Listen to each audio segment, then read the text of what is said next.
exciting panelists. They make from public sector to private sector, and most of our conversations pretty much focused on inflation effects, economic growth, how individuals can better position their investments. And we did a lot of work around diversification of portfolio too.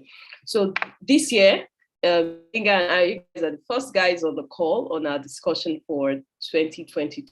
So I'm really excited, and I'm hoping we can make the best use of the next 57 minutes we have. Okay, for anyone joining us for the first time, this is the Global Economic Outlook discussions. We do this monthly as well. We try our best to make it a monthly conversation where we bring in specialist experts from different sectors with a wide understanding of the economy and how it should work, but with a lot of emphasis on translating it in a way that individuals can digest, individuals can understand, and take better position in the markets.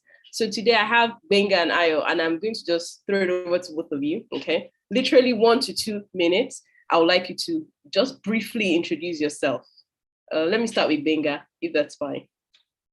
Yes, thank you. I'm glad to be here today to speak with you guys. I'm Benga, and I'm a statistician working with the UK Health Security Agency.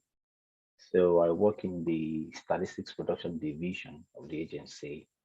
And my role in particular, specifically, is to sort of gather international testing data on COVID-19.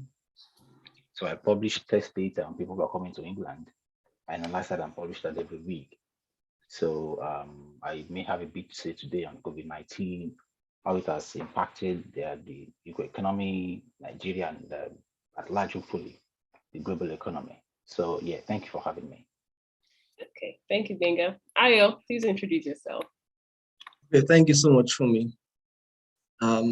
Pleased to meet everyone. My name is Ayo. I'm an accountant. I'm a chartered professional accountant in Canada. I work as a consultant to financial institutions in process re-engineering, in IFRS implementation, and I also participate in economic summit, even from here in Canada, looking at the impact of COVID, economic recovery across North America and some African countries. So I'm so glad to be here also. Thank you. Thank you so much. It's good to have you on the call. So I am going to start with you today. And it's pretty much the hot one. It's January. There's only one thing most people should be probably talking about or closely looking at. You're either discussing family level budgets or you're discussing government's budget, country's budget. So I want us to look at the Nigerian budget 2022. We might not need to talk so much to a lot of data, but at the top level, what's your summary of that budget in terms of allocations, in terms of where we are, expenditure and revenue lines? Some of them are public knowledge, but I would like you to speak briefly to that. Okay, thank you once again for me.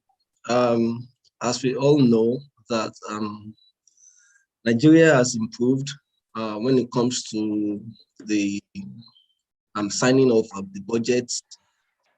Before now, budget used to be signed during the course of the year. But since the beginning of this administration, there was a commitment to ensure that budget process is within the fiscal year. So before the beginning of the year, the budget is usually passed into law. And I mean, gratefully, it happened again last year. Conversation started around September, and right now the budget has been passed. Now, the major highlight of that budget, I mean, just like we all know across the world, governments have been struggling with different economic challenges because of the pandemic. Nigeria is not an exception. So the budget is the deficit one. The budget had a deficit of about 6.25 trillion naira.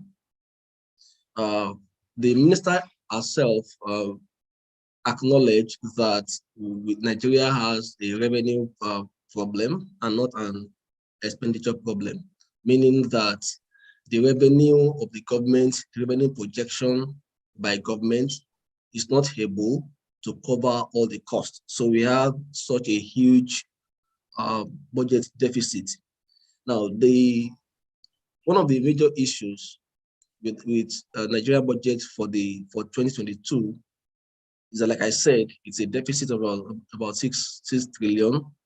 And right now, we noticed that the non-debt recurrent expenditure is actually the highest expense line in that budget, meaning that overhead, which is a problem with African countries, we tend to spend more on overhead and recurrent expenditure and not capital expenditure, as against capital expenditure, what we have in other parts of the world, especially in North America. Now, but it's a concern a little bit. However, there's little we can do. That's where we are right now in Africa. Now, from that non-debt, from that 6.8 trillion, which is non-debt expenditure, over 60% of it is going to personnel costs. That's about 4 trillion. So what it means is that we just try to pay salaries. Now that has implications. What it means is government has a heavy load when it comes to personnel costs. Maybe because there are so many people in the public sector, and then government has to pay their salaries.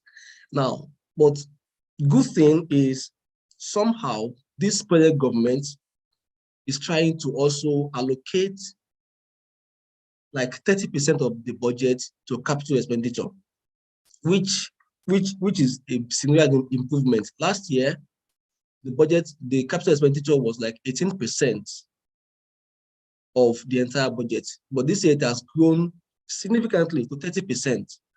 Because this year, 4.89 has been allocated to capital expenditure.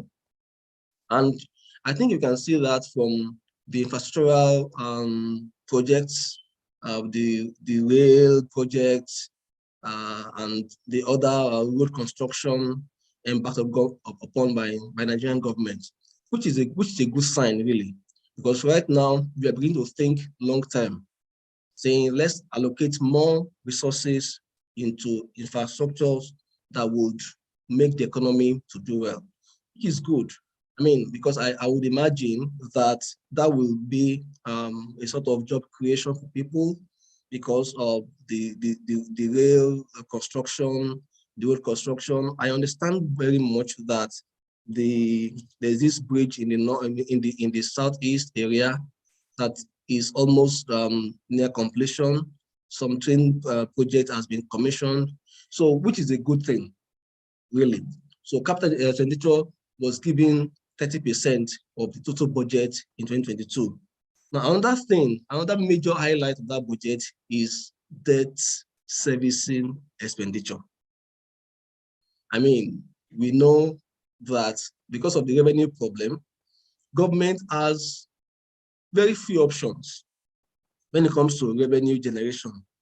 The major lines for revenue generation, of course, we know in Nigeria is we are dependent on oil, proceeds from oil, borrowings, and then if they are able to privatize some of government properties, which they intend to do, they also get some proceeds from them. However, debts and borrowings remain the major source of financing for government. Right now, the debt servicing expenditure, the budget is like 3.6 trillion. 3.6 trillion for 2022. Now, if you look at that compared to the revenue that the government is expecting, that's like 35.6% of our revenue. So what it means is for every 100 naira the Nigerian government earns, 35 naira is going into debt servicing. So that shows to us that we are borrowing a lot. However, government has said that, well, this is because Nigeria is trying to recover from recession, and then we have revenue issues. Therefore, we need to borrow more money. So in terms of economy, what it means is things are still going to be a little bit tight this year because government is still borrowing so much more. However, government is committed to, paying salaries. You don't want to owe salaries. So public workers do not need to panic because government is committed to paying their salaries based on what we saw on the budget. And then capital expenditure is also going to be higher than last year. So meaning government is also committed in making infrastructural development a priority. Thank you very much. That's a nice one. I liked how you pretty much focused on the major points, which has impact at the individual level. Because if, like you rightly say, we're making 100 naira, for example, and we use 35 naira to repay all our creditors, then we have very little left to do the important things that we need to do to put the country on the right path for economic growth and even sustaining the growth or even delivering on our developmental plans. Binga, I don't know if you'd like to add anything there, because I was also going to raise the issue of the petroleum subsidy removal, which there's a delay with, and there are mixed reactions to that, pretty much. I know each of you might have one or two things you want to share about that, but before then, Binga, is there anything you would like to add to some of what Ayo rightly said? Yes, thank you Ayo, for that comprehensive take on the subsidy. One thing I want to quickly speak on, brother, is the sustainability of the debt. How sustainable is the debt we carry? So where we are as a country, we are just coming out of the recession occasioned by COVID-19 pandemic. So of course, we're going to come to that later in the talk. So we saw a nosedive in the economy, people weren't producing stuff. So then the government then had to do some more borrowing to cover up for what was going to be some more shortfall in revenue. So we can see there's a merit in there for why the government should go ahead and borrow more money. But then how sustainable is that? Are we solving the short-term problem and eventually creating a much bigger problem for ourselves in the long term? That's something we want to look at. And so the government borrows money to sort of cover up for the shortfall in revenue today. And then we have also had that by far too much chunk of the money we receive in revenue goes into servicing it. I mean, the argument that, well, by reason of where we are in terms of total government debt, how much debt the government is carrying, we say it's not too much proportion of the GDP, that is the output we have in Nigeria in a year. Well, that's a point. But then there's another point where Ayo was hinting, where we are servicing too much, we are using too much of the revenue we receive to service the debt. And so if we do not take care to find ways to sort of pull back on the amount of money we have to borrow every year to cover for shortfall revenue, we may be creating longer term problems where in the event of any shocks in the future, where shocks are very quick and very huge, will the government be in a position to weather the storms? I mean, because we've seen examples of such in the EU, where countries were carrying a lot of debt, and then something happened, which we know. I think that was like what we know as a financial crisis, that's a prime mortgage crisis, which then meant that after the events of the shock, countries were completely cut out. Government had no powers or no instances to borrow money. And then what happened? We saw some very shocking, deep recessions in those countries. So that's the kind of thing that can happen in a country when government continue to borrow without thought to how that may eventually affect parts of the government to weather any storms in terms of shock in the future. Thank you so much for that perspective. And as you talked about, I actually thought of it. It's you could also just take a mathematical approach to it. If I have to, as a developing economy, raise debt to drive economic activities and to put in place, like Ayo said, infrastructure required for growth, then it makes sense that I might need to borrow because I'm not at the stage where I'm generating enough internal revenue. I think one thing that the government has actually also talked about is the need to diversify. That word diversification of the economy is pretty much been around for a very long time. I know recently, sometime in Q4, the president talked about how we had to go back to agriculture. Because if you also think back before the oil boom, that was an integral sector for the country. And for a country whose population is in the range of the 200s in millions, then it also means that by the time we look at, well, what are we really importing? And you realize that, we're importing tin tomato, we're importing toothpick, we're importing rice, we're importing a lot of the food that our people even need because, with our poverty rates, it means that a lot of our people actually go hungry. So agriculture, it would be a major one, also because the West would look up to us for, if we improve in terms of quality of export, then we can expect more revenue.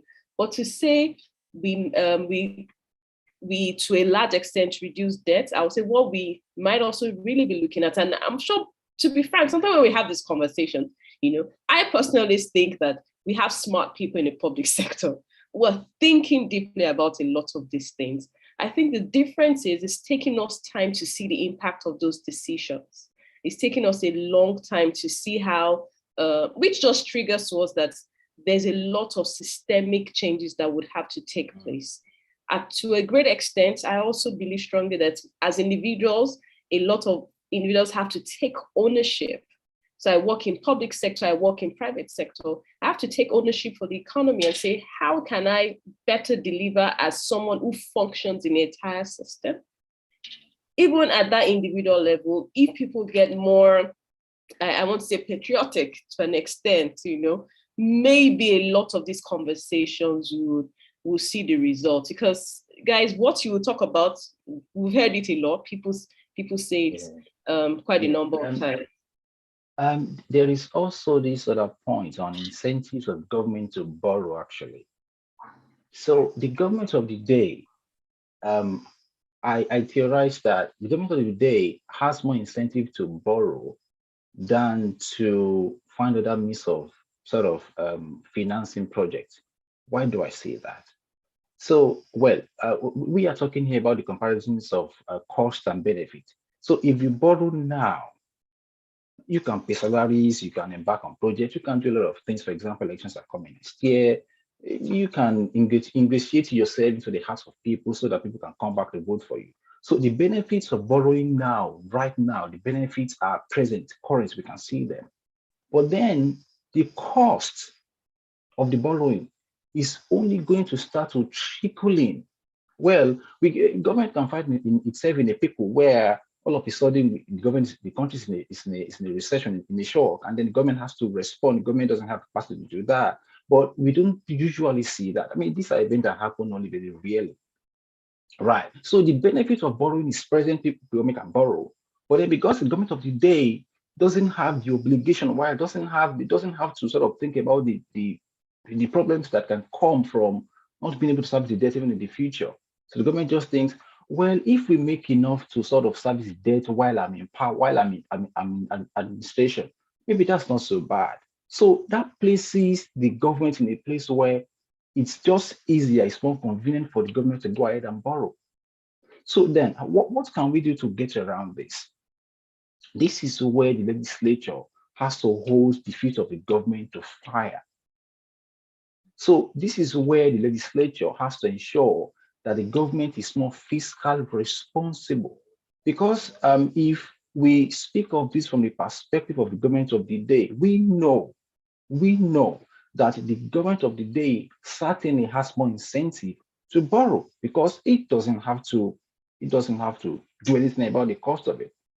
And then, of course, even in the long time, say we don't have issues with any shocks in the short term, and then say the government is fairly able to sort of service debt in the nearest future.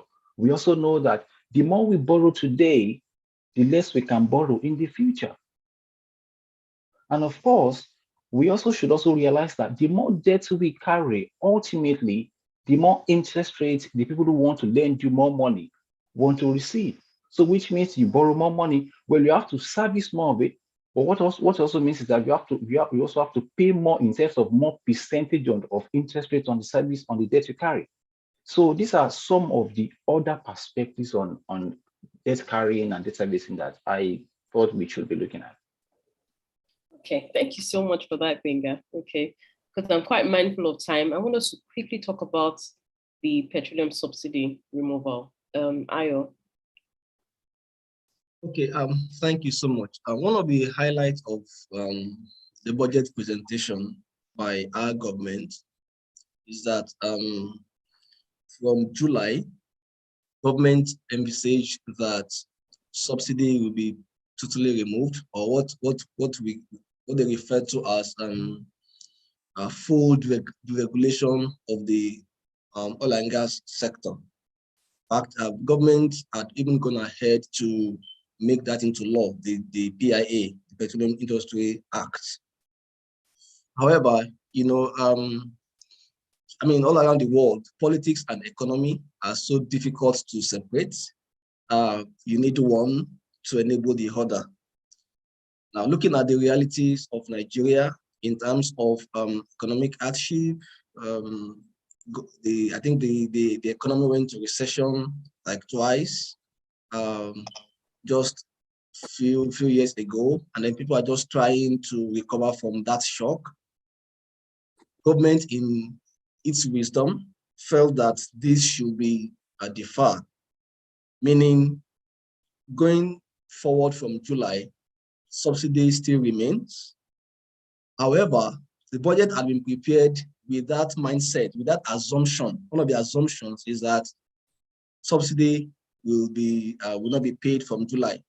Thereby, government has more cost savings, which will translate to high revenue to government.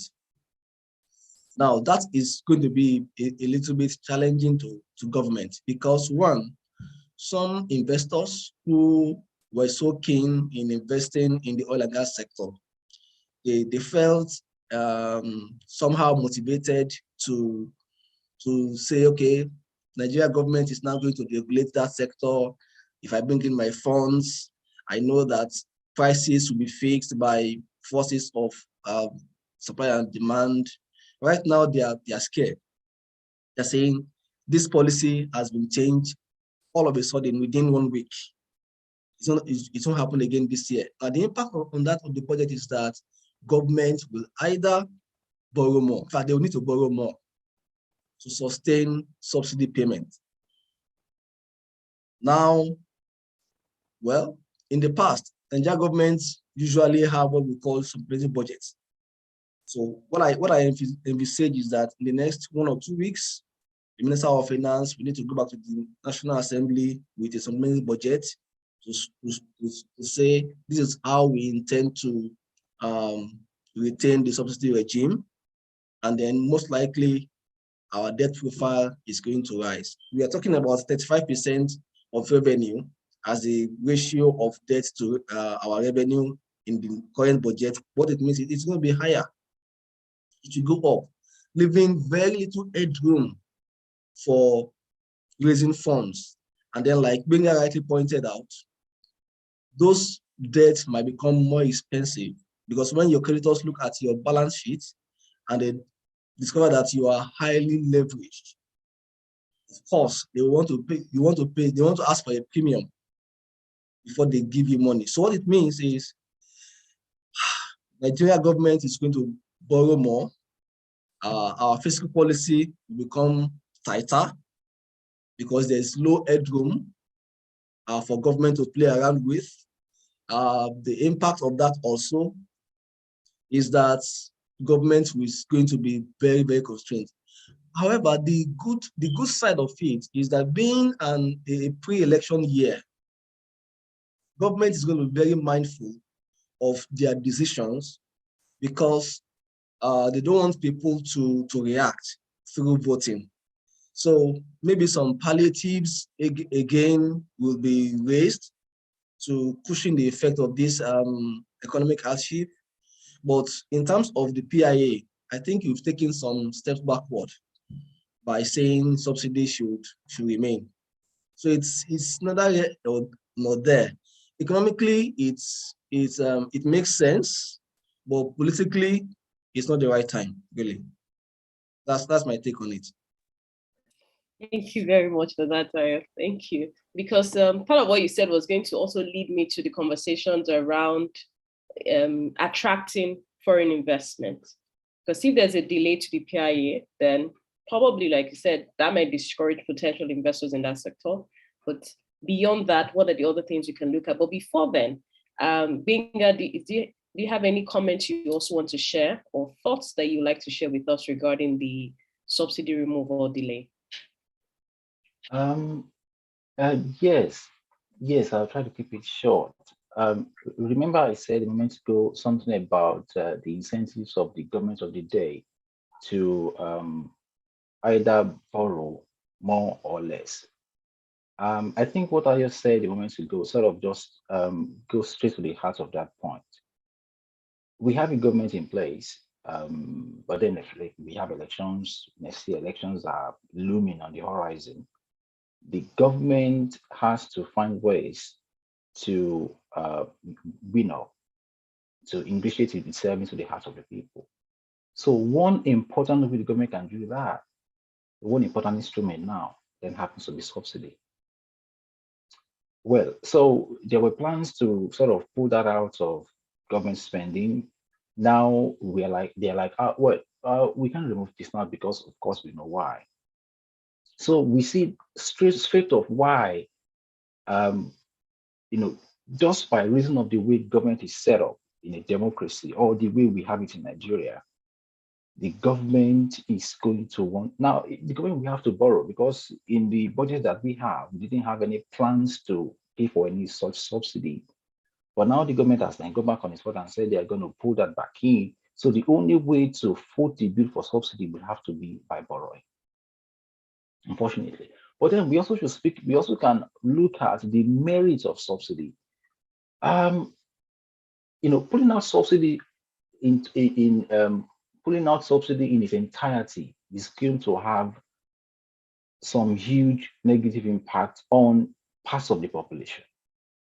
So one would have thought that the more productive, more efficient way to do this would have been to use maybe portions of that money to sort of better the lives of people in certain sectors, mostly informal sector.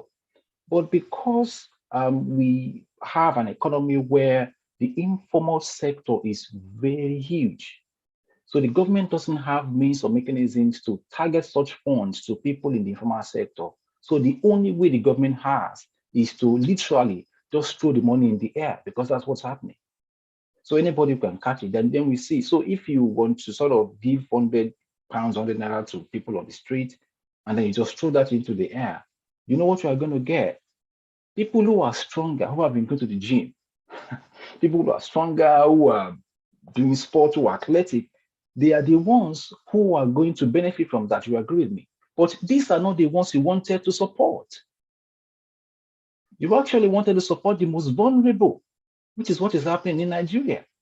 So the thought about behind subsidies really to better the lives of people who are really in the informal sector, who don't have high-paying jobs. But because the people who sort of have 2, 3 more cars are the richer people, the people who are wealthy, who are more well-to-do, they are the ones ultimately that benefit from it. So I mean, this is an age-old argument. So what do we do? The sensible, productive, more efficient way is simply to find ways. Look, we have been doing subsidies for a long time. I would have thought that the government would have put together some kind of a panel to sort of design a way by which we can target such funds to the people who are most in need. But again, I'm not sure if the government has incentive to do that, just because subsidies continue to be a veritable tool government can use to sort of, to better its own lot. So, well, that's my contribution as far as subsidies are concerned. Thank you so much for that, Benga. That analogy was that was rib cracking, by the way. When you throw the 100 naira to there, they're always going to be the first to catch it. Of course, it's the guy that walks out, or the tallest guy in the room. I'll be the first person to catch it. Exactly. So now let's quickly go to investment. Okay, how can we attract capital inflow right now, given what it is?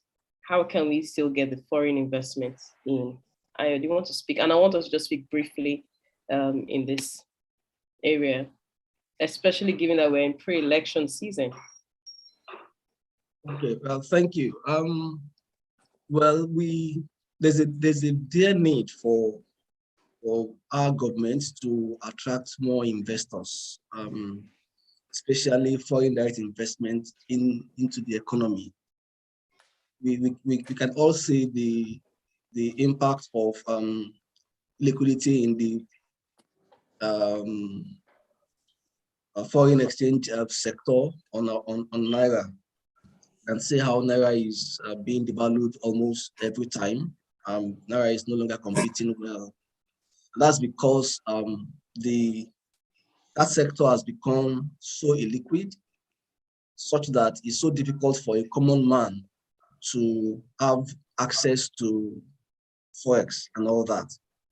Now, the last year, if you look at the data, you notice that the major ways through which Nigeria was able to get foreign direct investment was through portfolio investment. I mean, and that's a good thing, because we observe that people still want to bring in their money into our economy. I mean, like you said earlier, Nigeria is a massive economy of about 200 million people. And then looking at that data, we also observe that money market instruments, bonds, and equity were the major ways through which people brought in funds into the economy last year.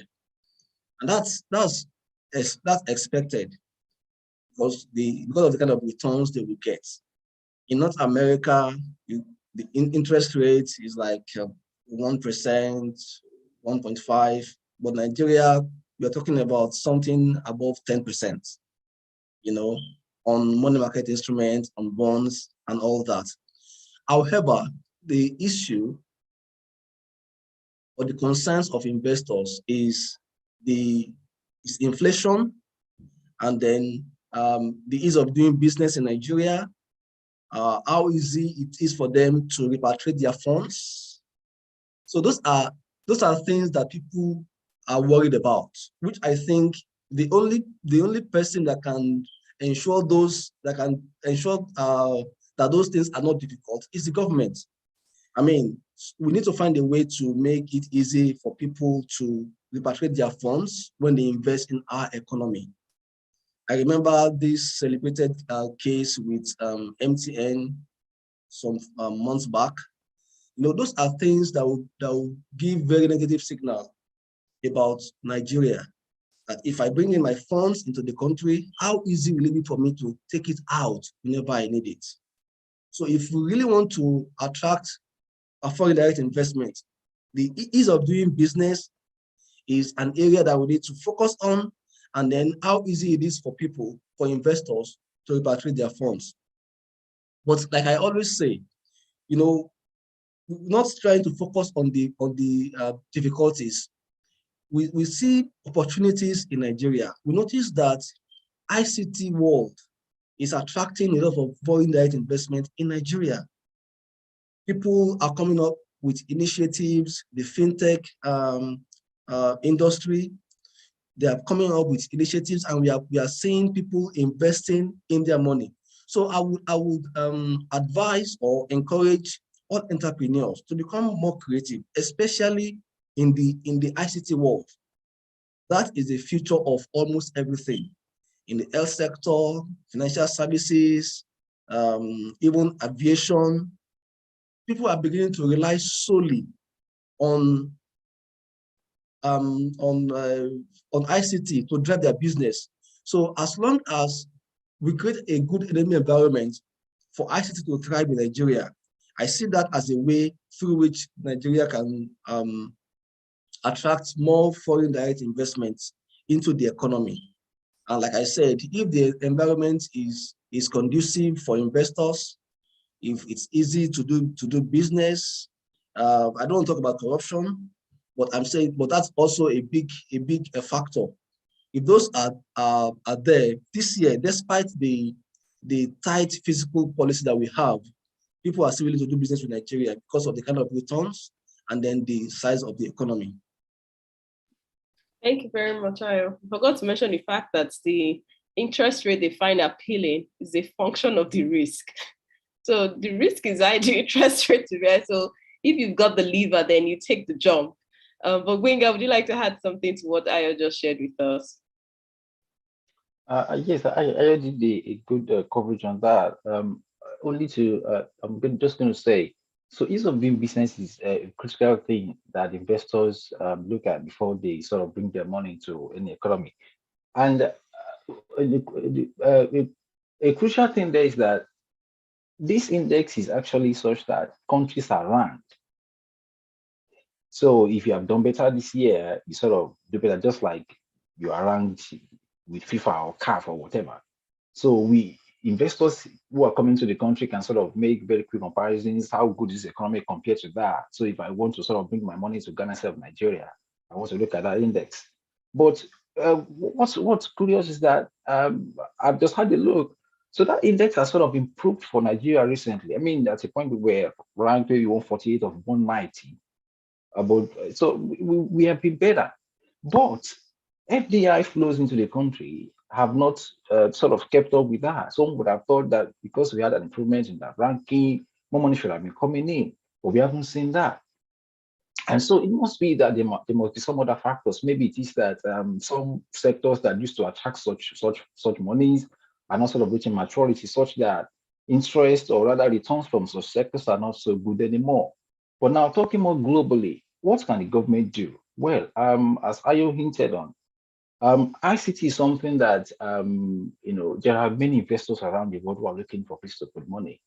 So one quick gain for the government would be to sort of make sure. I mean, I think there's some arrangements in that going on in Lagos for now, where we have hubs, ICT hubs in Lagos, where people come together and brainstorm together. I think I read somewhere that there are initiatives where they want to create something like what we have in the United States, in California, in Lagos, where sorry, Yes, say again. There are quite a number of tech hubs spread across the country, even in the north. There are quite a number now. It's a big private sectors are leading on it, and the big tech companies are also driving most of the initiative and also driving a lot of capital commitment to such entrepreneurs. So you're right. Yeah, so that's a quick game for the government. But one other thing, I mean, I realize this may be more difficult for the government, is manufacturing. We have an economy that is primarily, based on agriculture. We only make and sort of export raw things, but there isn't too much value in there. There isn't too much money we can get in there, but we can get more if we sort of come to a place where we start to manufacture. I understand that's going to be a very long journey for the government, but maybe that's something that the government also should start to look at, because if we have a place or a country or an economy where investors who are looking to sort of put manufacturing plants in place, if it comes to a place where they're starting to look at Nigeria, I mean, that's going to help a lot. It will mean that we sort of improve on youth unemployment, tax revenue start to increase, our tax will start to increase. And of course, the more of that you have, the more of that we are going to have. So I realize that that's sort of a more difficult thing for the government, but well, that's why the government is there. That's something else I think the government should be looking at in the future. Thank you.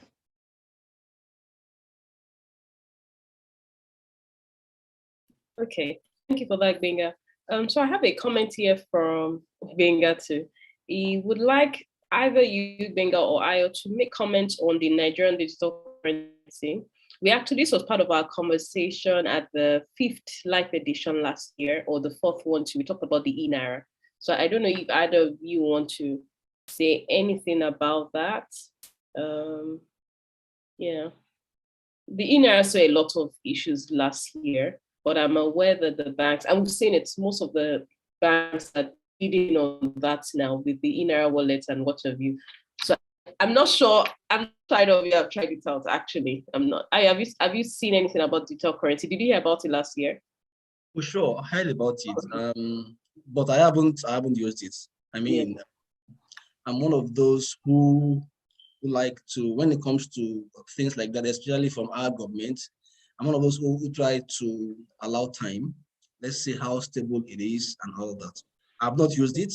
I've read about it when it was launched, when CBN had issues with it, and although I'm following it keenly, but I haven't used it at all. Okay. Yeah, if I can add something there, I think there are fears that this might create some kind of inflation, mainly to stabilize naira. Well, so digital currency, with this, the government isn't creating any new money. Right.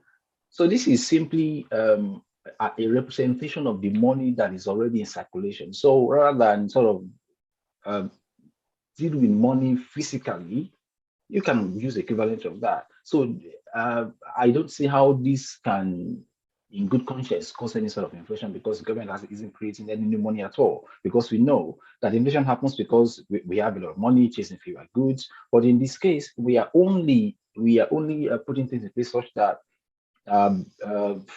transactions in money go on more conveniently. So there isn't any phase at all about if this is going to sort of ultimately create problems of inflation. So that's something I wanted to quickly chip in there. Okay, for that. So Winga, let's smoothly move to COVID-19. Okay, I know you have a lot of insight into data, and given your work, you're probably also closely monitoring reactions and some sort of economic recovery rates, what it's looking like. So would you like to just take us briefly through what COVID-19 is looking at right now and how the global economy is still reacting to it? Yes, thank you for me. We are in a place in the global economy where we are starting to see stable, though slow recovery from the shock brought on by COVID-19. We've been with COVID-19 now for the best part of the last 2 or 3 years. But when it started, the hope was that this was going to be quick and short. In fact, I remember when it started, government in the UK took a lot of time to sort of decide on what it was to do. And that is the nature of shocks. So shocks are shocks precisely because they have not been seen, they have not been seen on the horizon, they are unexpected. And so it caused a lot of downturn. In fact, from the last data I saw that the event of the pandemic sort of caused global GDP to slump by around 3.5%. So I'll give you perspective on that. So, to sort of understand what that means, consider the UK. UK has a population of, I think, around 67 million people. So that is the equivalent of, or that is rather saying, wipe out all production of people in the UK for the year 2020. That was how deep the downturn was in the global economy. So this meant possible job losses. Well, I would theorize that, well, the impact could have been much worse, but for the fact that people have now learned how to manage the economy very well. So that was why, indeed, the downturn was, I would say, only of that magnitude, because things could have been much worse. But then what happened? After government sort of learned to live, to sort of manage to communicate its message to the people, the economy started to then recover. In fact, the IMF thought last year we were going to see a strong rebound, but we're starting to see that. But until Omicron then started again in December, somewhere in December last year. I think that was towards the last quarter of last year. Omicron then started first in South Africa, then Zimbabwe, and then Nigeria. And so that sort of stalled the recovery of the global economy from the pandemic a bit. But then Omicron could have been another major crisis, but for the fact that the government now was in a place where it sort of understood the virus a little better than when it started. That's number one. Number two, the government also already put a lot of mechanisms in place such that the government was able to react very quickly and very swiftly and in the appropriate manner and magnitude to help the economy or to help the economy of the world. So coming from those two factors, it meant that the global economy didn't suffer too much from the crisis of Omicron. So what we are seeing now is a sort of gradual, slow but gradual recovery. But IMF is telling us that, well, recovery is going to come, but recovery is not going to be even across board. So the advanced economies of the world are going to recover more quickly. Well, we know why that's the case. But you're saying we are not going to say the same in developing and poor countries. As a matter of fact, to speak of figures, so we now know that ultimately, at least up until 2024, GDP of the global economy is going to still remain by 3%. It's still going to remain 3% lower than what could have been without COVID. But in terms of African countries and developing countries, that figure is 6%.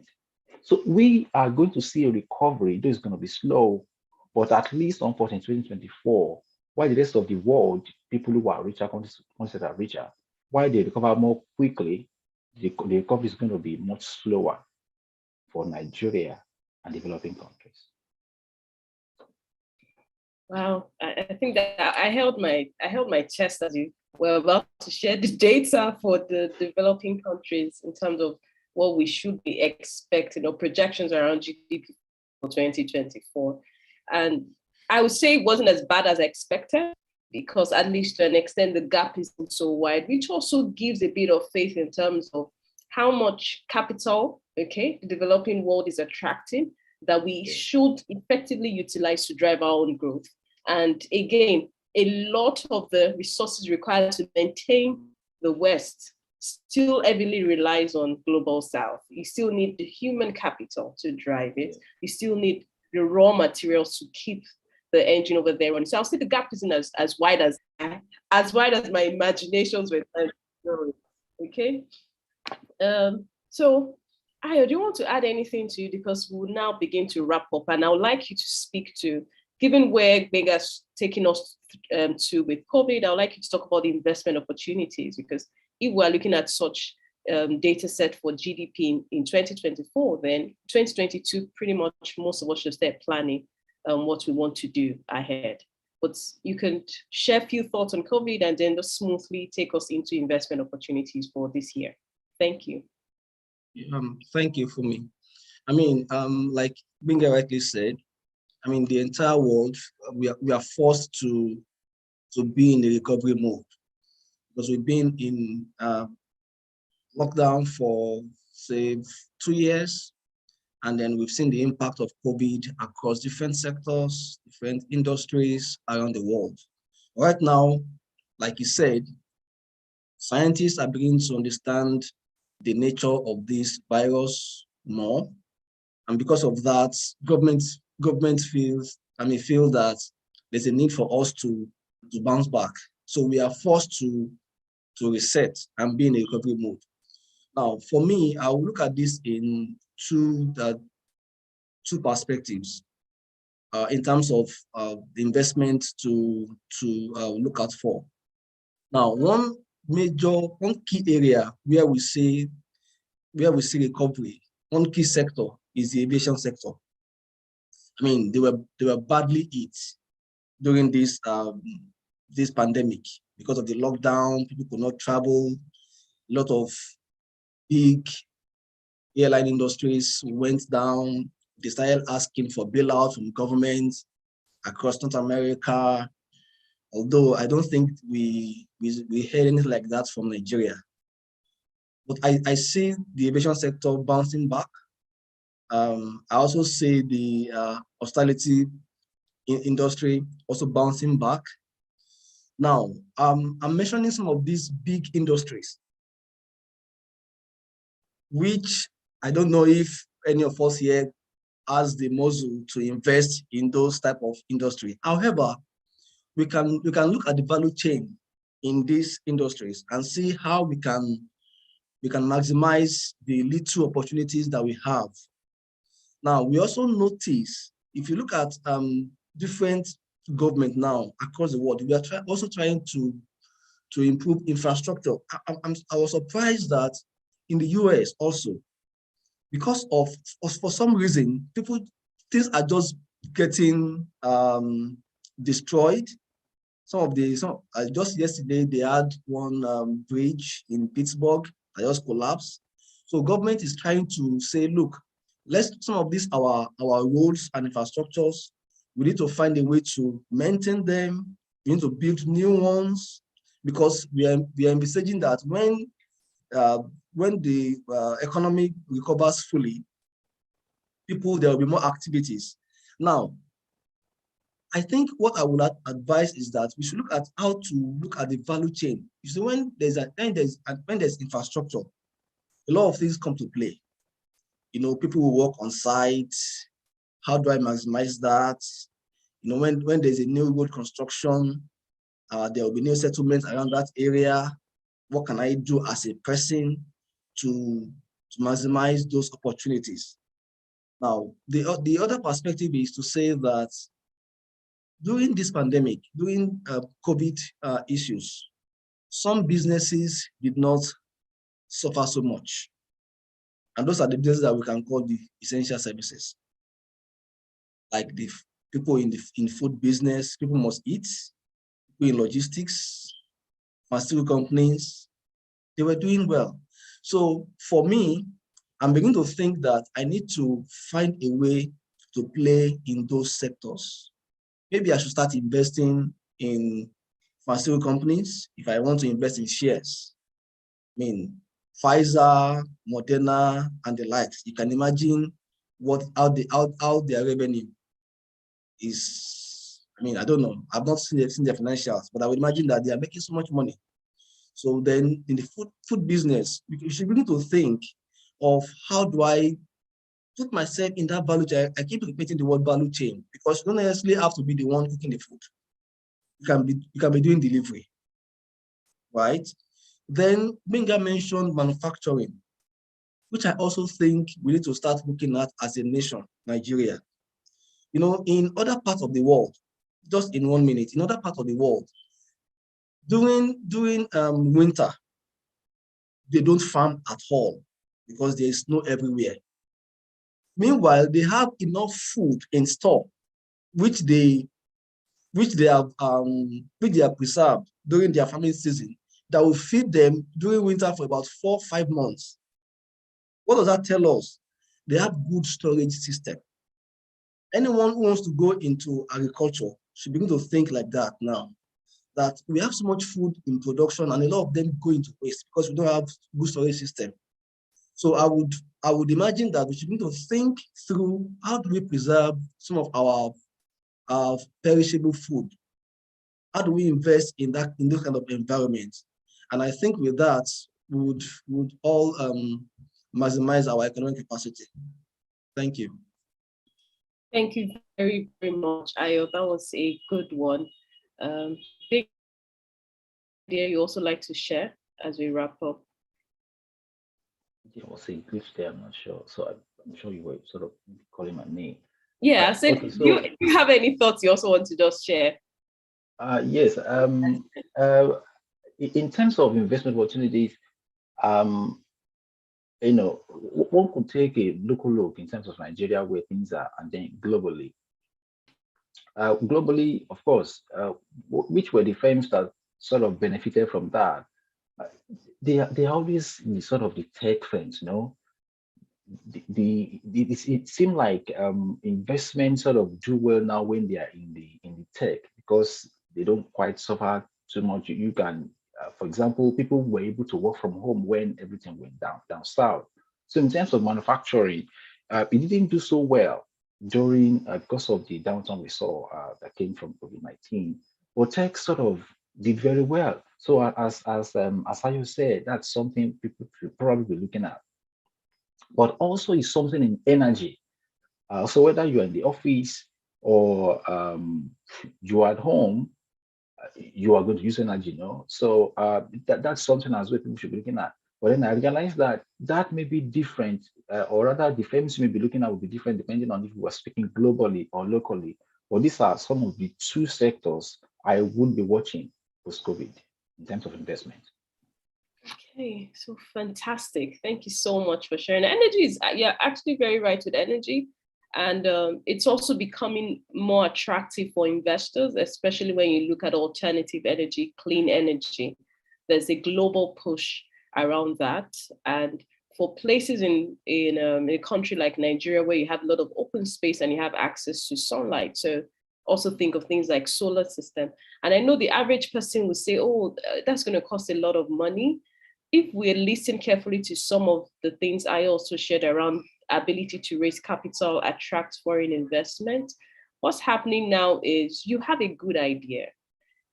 You have the energy and time and perseverance and patience to commit to put that idea together in a form that another human being, another person can understand and see value, then you pretty much be able to, over time, generate the necessary capital.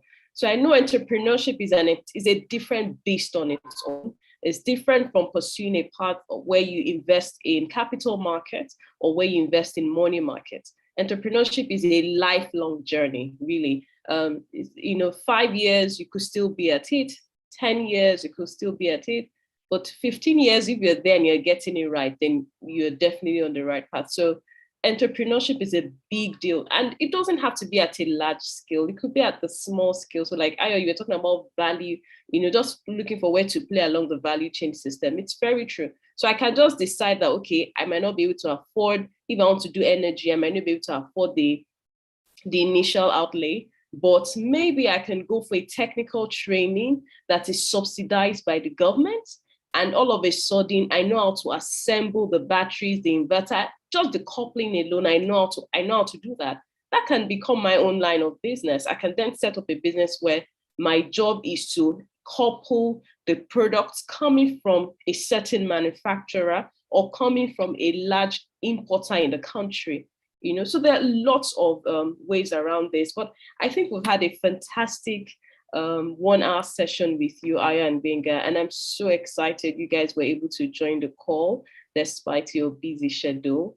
I'm sure that if we have any other questions, even if it's after this session, Ecofina will send it across to you, and then we can always give response to anyone that might have sent it in. So I think this was a beautiful one. What do you guys think?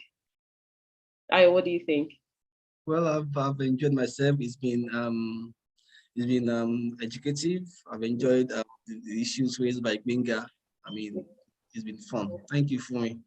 Thank you so much. Benga, how was it for you? I think it was good. Yeah, thank you for having me on this. I thoroughly enjoyed myself, learned a lot of things. So thank you very much. Yeah, thank you. And thank you so much for everyone viewing, and for those who joined the Zoom call, thank you so much for joining us today. Let's have a wonderful day wherever you are.